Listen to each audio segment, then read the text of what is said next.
Hello friends, good morning all. This is lecture number 6 on the topic magnetic materials. In last lecture, we learn about diamagnetism, paramagnetism and ferromagnetism. In today's lecture, we will discuss the properties of these materials, means the properties of diamagnetic substances, paramagnetic substances and ferromagnetic substances. Three टाइपची ही जी different materials आहेत यांचं जे magnetic behaviour आहे म्हणजेच त्यांच्या magnetic properties ज्या आहेत त्या प्रॉपर्टीज आज आपण आजच्या लेक्चरमध्ये डिस्कस करणार आहोत.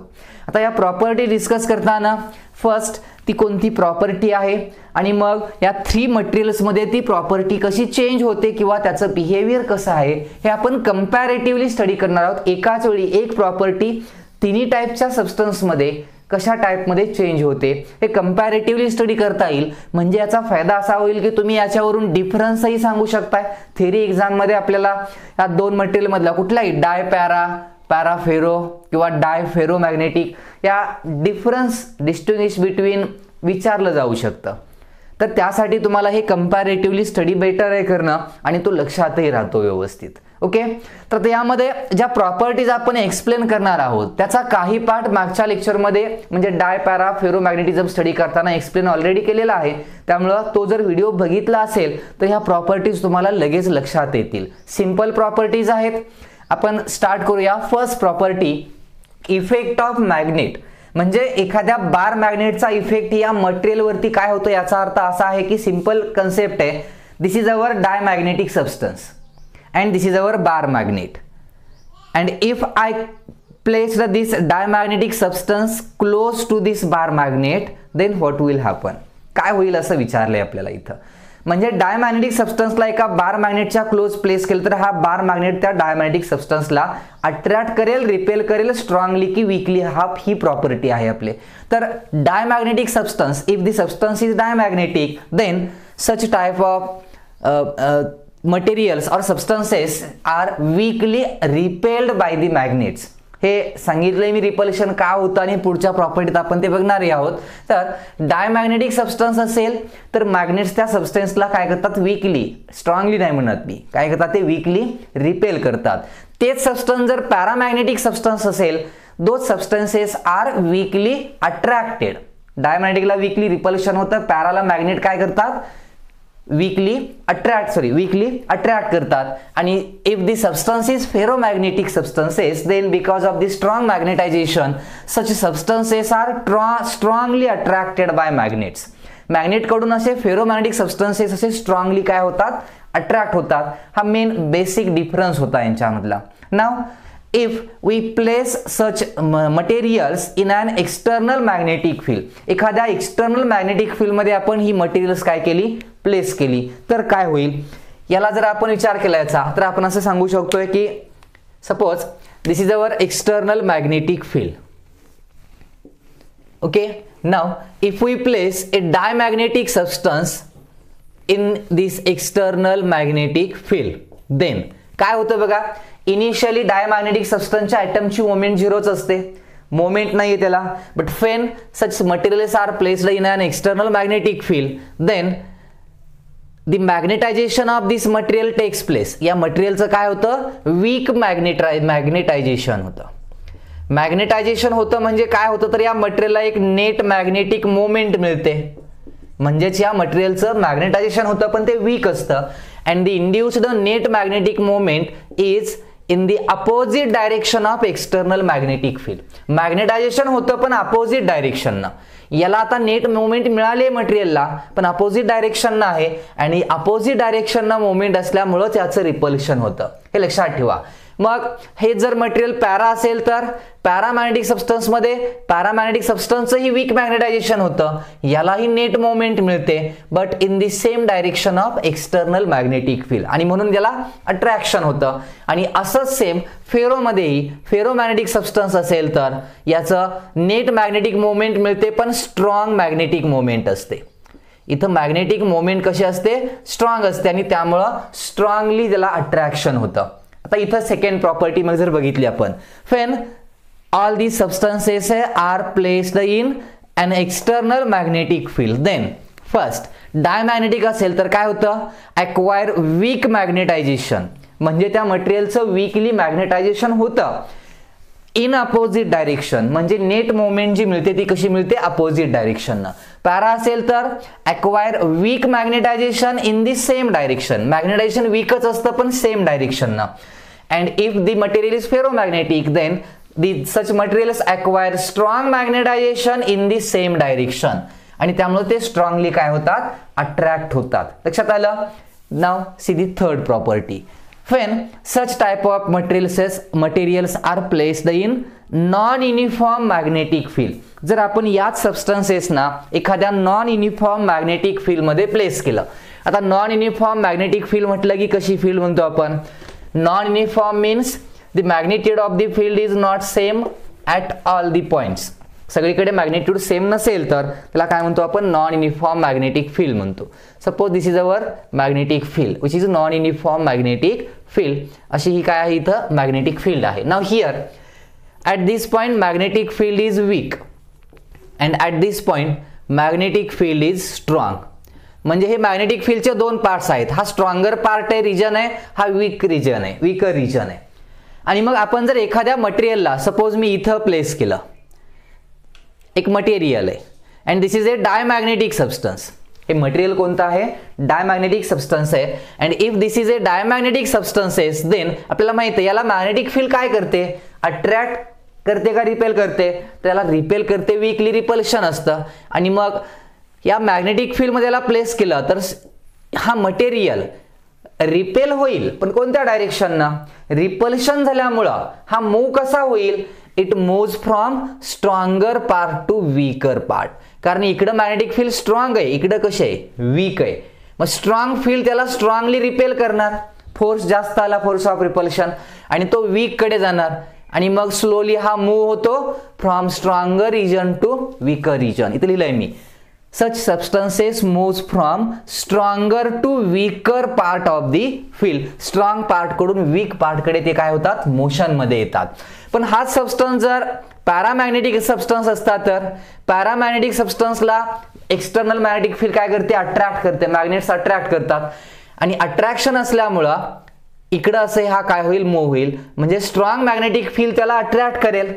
So it will move from weaker part to stronger part. Weak magnetic field कडून स्ट्रॉंग मॅग्नेटिक फील्ड कडे असे मटेरियल्स काय होतात, अट्रॅक्ट केले जातात. आणि जर फेरोमॅग्नेटिक सबस्टन्स असेल तर काय होईल, मग हे अट्रॅक्शन इकडंच असेल, फक्त स्ट्रॉंग असेल. आता म्हणजे आणखी जास्त स्पीडनं तो काय होईल, इकडं मूव्ह होईल. म्हणजे तो फास्ट मूव्ह होईल, पॅरा असेल तर स्लो मूव्ह होईल, फक्त स्ट्रॉंग अट्रॅक्शन. या दोघांमधला मेन डिफरन्स हाच आहे. इथं वीक पॅरामीटर्स आहेत आणि इथं स्ट्रॉंग मॅग्नेटायझेशन आहे, एवढा डिफरन्स दोघांमधला. लक्षात आलं हे कसे मूव्ह होतात फील्ड मध्ये. Yes. Now if dia of para or ferromagnetic rod, एखादा मटेरियल असेल, ब्लॉक असेल किंवा रॉड असेल, जर युनिफॉर्म मॅग्नेटिक फील्ड मध्ये फ्रीली सस्पेंड केला आपण, म्हणजे suppose we have here uniform magnetic field here, okay. And now this is our rod. मग तो डाय असेल, पॅरा असेल किंवा फेरो असेल, आणि याला आपण एखाद्या स्ट्रिंग नसं फ्रीली काय केलं, इथं सस्पेंड केलंय. तर याचं काय होईल असं विचारलंय. If this substance is diamagnetic, अगोदर डायमॅग्नेटिक असेल तर लक्षात ठेवा काय होत असेल. डायमॅग्नेटिक सबस्टन्स म्हटलं की रिपल्शन होतं. डायमॅग्नेटिक सबस्टन्सला काय होतं, रिपल्शन होतं. आणि रिपल्शन असेल तर झिरो मॅग्नेटिक फील्ड अक्वायर करण्याचा हा रॉड काय करतो, ट्राय करतो. झिरो मॅग्नेटिक पोटेन्शियल एनर्जी याला कधी असते, when this rod is perpendicular to the magnetic field. म्हणजे हा रॉड ज्यावेळी असा इथं असेल, length of rod is perpendicular to the magnetic field, त्यावेळी ह्या रॉडची मॅग्नेटिक पोटेन्शियल एनर्जी झिरो असते, आपण कन्सिडर करतो त्याला.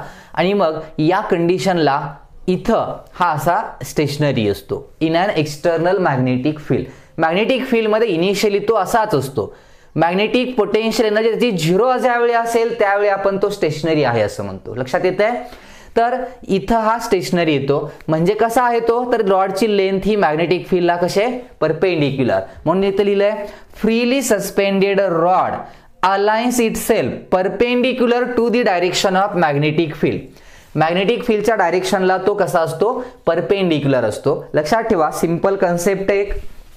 आणि मग हे जर पॅरामॅग्नेटिक सबस्टन्सचा रॉड असता तर काय झालं असतं, तर याच्या चेंजेस जे होणार आहेत, if the substance is paramagnetic substance then this rod aligns itself parallel to the magnetic field. दोघांमध्ये बरोबर अपोजिट आहे. यांना काय होतं, तर याला अट्रॅक्शन होतं. आणि अट्रॅक्शन झाल्यामुळं, अट्रॅक्शन झालं की आपल्याला माहिती आहे टॉर्क अप्लाय होतो आणि हे रोटेट होतात आणि त्यांची इक्विलिब्रियम कंडिशन असते ना, इक्विलिब्रियम कंडिशन, त्या टाइपमध्ये हे रेसला येतात. So it will aligns itself parallel to the magnetic field.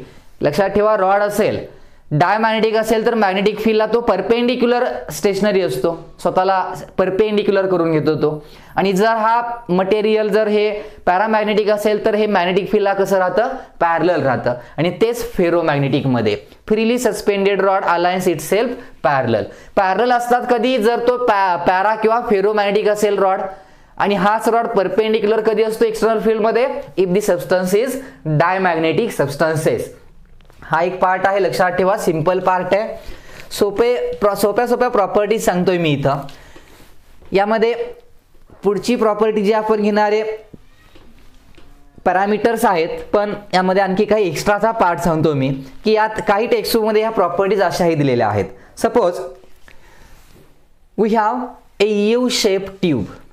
मी थेरीमध्ये लिहून दिलेल्या आहेत, त्या तुम्ही व्यवस्थित लक्षात ठेवा, प्रिपेअर करा. या टेबलमध्ये दिल्या नव्हत्या मी. Like this. Suppose these are the two poles.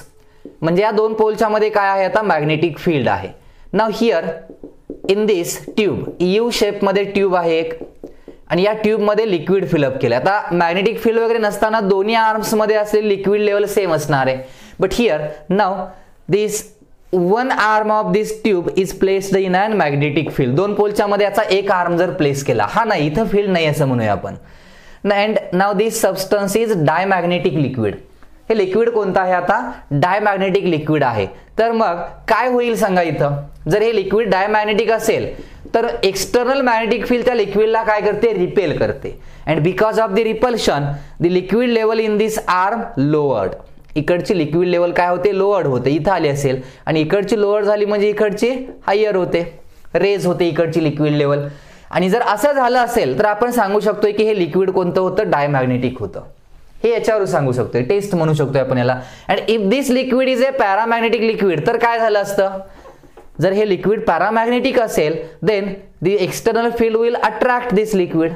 आणि अट्रॅक्ट केल्यामुळे इथली लिक्विड लेवल राईज होईल आणि इथली लोअर्ड होईल. इथली खाली येईल लिक्विड आणि इकडे वरती येईल, अट्रॅक्शन होतंय ना त्याला. या टाइपमध्ये सांगू शकतो, तेच फेरोला होणार. सेम कन्सेप्ट, आणखी जास्त लिक्विड लेवल राईज होईल. ही एक कन्सेप्ट आहे, लक्षात ठेवा. आणखी एक काही टेक्स्टबुकमध्ये किंवा काही रेफरन्स बुक ते प्रॉपर्टीज एक्सप्लेन करताना पार्ट दिलाय, वॉच ग्लास एक्सपेरिमेंट ज्याला म्हटलं जातं. Suppose we have two magnetic poles here. Okay, this is our north pole, south pole, and a magnetic field is there in between these two poles. आता इथं ज्यावेळी आपण असे पोल्स कन्सिडर करतो त्यावेळी काय होतं बघा. सपोज इथे एक असे वॉच ग्लास आहे. आता वॉच ग्लास म्हणजे ऍक्च्युअली आपण असं एखादी डिश म्हणू शकतोय, ट्रे म्हणू शकतोय. आणि मी याच्यामध्ये एक लिक्विड फिलअप केलंय. हे लिक्विड मग डाय असेल, पॅरा असेल किंवा फेरो असेल, त्याचं बिहेवियर बघायचंय. Now here the magnetic field in between these two poles is strong. हा दोन पोलच्या मध्ये जो स्पेस आहे इथं मॅग्नेटिक फील्ड कशी असते, स्ट्रॉंग असते. पण मॅग्नेटिक फील्डची व्हॅल्यू जी सगळ्यात जास्त असणार आहे, लार्ज असणार आहे, ही लार्ज स्ट्रॉंगेस्ट मॅग्नेटिक फील्ड कुठं असेल इथं, it will be at the poles. Pole जवळ मॅग्नेटिक फील्ड कशी असते, स्ट्रॉंग असते. मग इथं मॅग्नेटिक फील्ड स्ट्रॉंग आहे, इथं स्ट्रॉंग आहे, आणि इथं थोडी या दोघांपेक्षा वीक आहे असं म्हणूया आपण. इथं मॅग्नेटिक फील्ड स्ट्रॉंग आहे, इथं स्ट्रॉंग आहे, वीक नाही, पण ह्या दोघांपेक्षा इथं थोडी वीक आहे. And if this substance is diamagnetic, हे सबस्टन्स डायमॅग्नेटिक असतं तर काय झालं असतं, तर लिक्विड इथं मॅग्नेटिक फील्ड स्ट्रॉंग आहे, इथंही स्ट्रॉंग आहे, मग स्ट्रॉंगली रिपल्शन होईल. म्हणजे हा लिक्विड लेवल इथं काय होईल, इन्क्रीज होईल. But here the liquid level decreases, again it will increases. आणि लिक्विडचा सरफेस जो आहे तो आपल्याला असा दिसेल. इथं आणि इथं लोअर्ड होईल आणि मिडलला हे कसं असणार आहे, लोअर्ड असेल. मिडलला कसं असेल ते लोअर्ड असंही सांगू शकतोय आपण. किंवा जर आपण असा विचार केला की फक्त या दोघांच्या मध्ये जो स्पेस आहे याचा विचार केला, फक्त इथं मॅग्नेटिक फील्ड स्ट्रॉंग आहे असं म्हटलं आपण. नाव here the magnetic field is strong, इकडं आणि इकडं वीक होत जाते. तर मग काय होईल, इथं मिडलला रिपल्शन होईल आणि लिक्विड लेवल हायर होईल. तिथं लिक्विड लेवल काय होते, तिथं इन्क्रीज होते. इथं फक्त इन्क्रीज होते. म्हणजे जर लिक्विड लेवल इथं इन्क्रीज झाली then we can say that this liquid is a diamagnetic. आणि मग आपल्याला माहिती आहे if this liquid is paramagnetic or ferromagnetic then the liquid level at the middle is lowered. इथं काय होते, ती लोवर्ड होते, कमी होते लिक्विड लेवल इथं. का तर अट्रॅक्ट केलं जाईल ना ते. अशा टाईपमध्ये काही प्रॉपर्टीज सांगू शकतो आपण आणि एक्सप्लेन करता येतात. याच्यावरून एवढंच कळतं की अट्रॅक्शन किंवा रिपल्शन होतं आणि ते स्ट्रॉंग आहे की वीक आहे हे सांगू शकतोय आपण या प्रॉपर्टीजवरून. आणखी एक कन्सेप्ट आहे, if we have two magnetic poles, this is our north pole south pole आणि दोन पोलच्या मध्ये मॅग्नेटिक फील्ड असते आपल्याला माहिती आहे. And now I placed here a material, एक ब्लॉक आहे मटेरियलचा. फर्स्ट मटेरियल आपण कन्सिडर करूया, दिस is our diamagnetic. Diamagnetic substance असेल तर काय होईल, तर इथं एक्सटर्नल मॅग्नेटिक फील्डच्या ज्या लाईन्स असतात, या लाईन्स अशा इथं आहेत suppose. Okay, this is our material and these are the magnetic lines of force. ह्या लाईन्स आहेत. आता इथं लाईन्स काय होतील, तर एक्सटर्नल मॅग्नेटिक फील्ड डायमॅग्नेटिक सबस्टन्सला काय करते, रिपेल करते ना. मग या लाईन्स अट्रॅक्ट होतील या मटेरियलकडे का रिपेल होतील, तर रिपल्शन होईल. And these lines will be like this. या ज्या मॅग्नेटिक फील्डच्या लाईन्स आहेत, ह्या लाईन्स आता आपल्याला अशा दिसतील. म्हणजे या मटेरियल पासून त्या रिपेल होतील, अशा अट्रॅक्ट नाहीत होणार. या काय होणार, इथं रिपेल होणार. लक्षात येते काय सांगतोय. डायमॅग्नेटिक सबस्टन्स असेल तर मॅग्नेटिक फील्ड यातल्या लाईन्स ज्या आहेत त्या रेड्यूस होतात. ह्या मटेरियल मधून पास होणाऱ्या लाईन्स लांब जातात त्याच्यापासून आणि त्यामुळे इथली मॅग्नेटिक फील्ड जी आहे ती डिक्रीज होते. लाईन्सचं कॉन्सन्ट्रेशन जे आहे ते इथं काय होतं, मटेरियलच्या आतमध्ये डिक्रीज होतं आणि मॅग्नेटिक फील्ड डिक्रीज होते डाय असेल तर. पण हे जर पॅरामॅग्नेटिक सबस्टन्स असतं तर काय झालं असतं, if this substance is paramagnetic substance then such lines will be attracted towards the material. Material कडे या लाईन्स काय होतात, अशा अट्रॅक्ट होतात. ह्याच लाईन्स आहेत.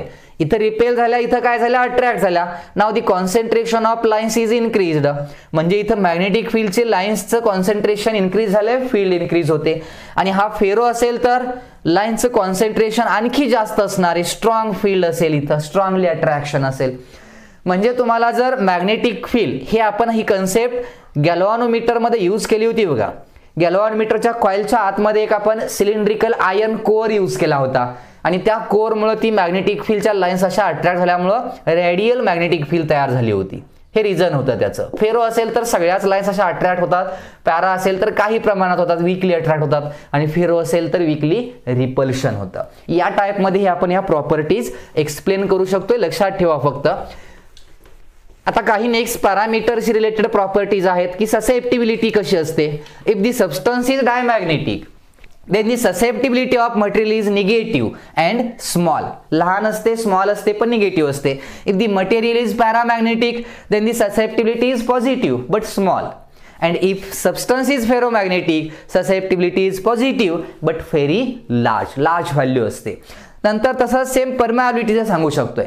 Permeability of diamagnetic substances is less than the absolute permeability. Mu naught is what, mu naught is the permeability of free space or vacuum. Mu naught पेक्षा small असते. पॅरामॅग्नेटिक असेल तर परमॅबिलिटी या सबस्टन्सची mu ही absolute permeability पेक्षा large असते आणि फेरोमध्ये ती खूप जास्त असते. ॲब्सोल्यूट म्हणजे फ्री स्पेस, व्हॅक्यूमची जी परमॅबिलिटी आहे त्यापेक्षा त्या मटेरियलची परमॅबिलिटी ही लार्ज असते. या काही कंपॅरेटिव्ह व्हॅल्यूज आहेत. Now this is very important part. Effect of temperature. टेम्परेचरचा मॅग्नेटिझमवरती काय इफेक्ट असतो, तर ज्यावेळी आपण डायमॅग्नेटिझमचा विचार करतो then there is no effect on the magnetic properties of diamagnetic substances किंवा मॅग्नेटायझेशन वरती. डायमॅग्नेटिक सबस्टन्सच्या मॅग्नेटायझेशन वरती टेम्परेचरचा कुठलाही इफेक्ट होत नाही, हे लक्षात ठेवा. But if the substance is paramagnetic then susceptibility of paramagnetic substances varies inversely with the temperature. Temperature increase केलं की ससेप्टिबिलिटी डिक्रीज होते आणि याला आपण क्युरीज लॉ असंही म्हटलं होतं. लास्ट लेक्चरमध्ये मी शेवटी तुम्हाला हे एक्सप्लेन केलेलं आहे. This is our queries law. आणि मग इथं टेम्परेचरची प्रोपोर्शनॅलिटी ससेप्टिबिलिटीला कशी आहे, इनव्हर्सली आहे. आणि ससेप्टिबिलिटी डिक्रीज झाली की मॅग्नेटायझेशन कमीच होतं, हे लक्षात ठेवा. कारण susceptibility is the measure of the ability, measure of the magnetic behaviour of material. त्यामुळं ससेप्टिबिलिटी स्मॉल की मॅग्नेटायझेशन स्मॉल, म्हणजे टेम्परेचर वाढलं की मॅग्नेटायझेशन कमी होतं मटेरियलचं.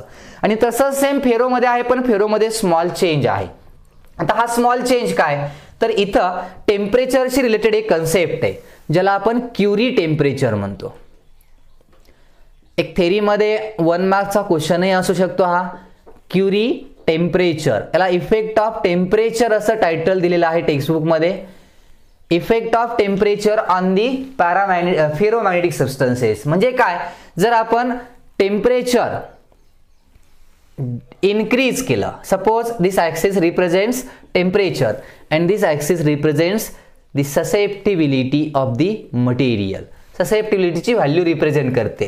आता इथं टेम्परेचर जसं इन्क्रीज होईल तशी ससेप्टिबिलिटी काय होत जाते, डिक्रीज होत जाते. म्हणजे suppose our substance is ferromagnetic substance. आपलं मटेरियल कोणतं आहे, फेरोमॅग्नेटिक मटेरियल आहे. आणि आपण त्याचं टेम्परेचर काय केलं, इन्क्रीज केलं.